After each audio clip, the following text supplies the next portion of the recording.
Hi, I'm Rachel, and this is The Little Lady, and we are from the blog Following in My Shoes, and today we are going to be using snack packs, those easy pudding treats that get put in lunch boxes.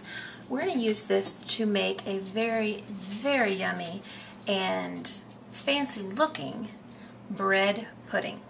Now I know bread pudding normally has milk and cream and eggs and all kinds of stuff. This is just a few ingredients. Pudding, a little bit of cinnamon, bread, and a little bit of vanilla. And Miss Little Lady here is going to help me get it fixed.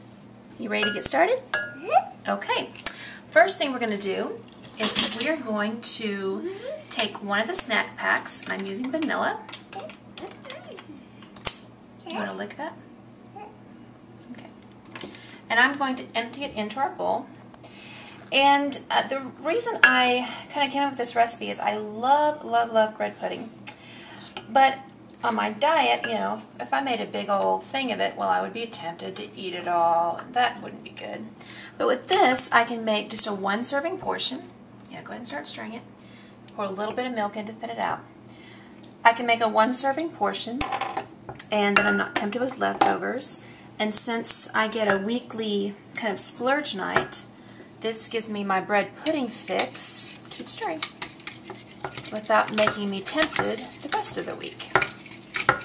You can go ahead and cut. Okay, let's wait. We'll taste some more later. Alright, we're going to add a little bit of cinnamon. And I'm really bad about not doing accurate measurements.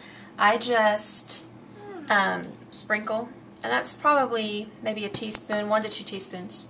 Stir gently so it doesn't spill. There you go. So 1 to 2 teaspoons of cinnamon, and then just to kind of amp up the vanilla flavor, honey, thank you. Just keep stirring. I'm going to add just a dash, and I mean a dash, a dollop, whatever the correct phrase is, of vanilla extract. Okay, let me help you stir. Hold on to it. Okay, let's stir it up good. I get all that blended. Does it smell good? Okay, not that close. Alright. Okay, now let's put your spoon down. I'm going to have you help me with something else. We need, taste your pudding. We need to put some bread in there. Now, the bread you choose for your pudding, you need to make sure that it is a pretty hearty bread. When I've made this recipe the old-fashioned full ingredient way from my Betty Crocker cookbook, I've usually used like a French bread, something that's got a good solid crust on it and it can hold up well to all the liquid. If you just use a regular loaf of sandwich bread, it's not going to be pretty good. It's going to soak up so much that it's going to be kind of slimy, like when you leave bread at the bottom of your sink. That's not good. Today what we're using, here I'm going to give you some of this. I want you to tear it into little pieces. Put the spoon down. Here you go. Tear it into little pieces.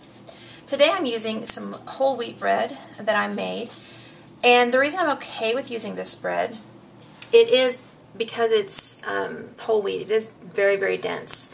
Very, very solid, has a nice, thick, hard crust on it, and when it absorbs the liquid, it doesn't get just really soupy. It maintains the integrity of the bread. Okay, and now we're just going to kind of blend these together here, letting that bread soak up as much of our pudding mixture as possible. In the normal recipe, you would just kind of let it sit for a while.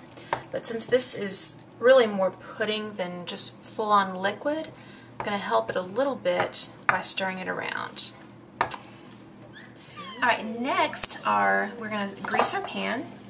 And I'm just using your typical cooking spray here to grease my muffin pan.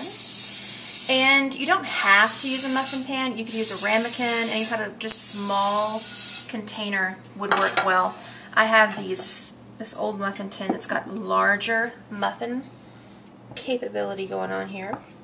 And we're just going to spoon this in. And watch me, Ellie.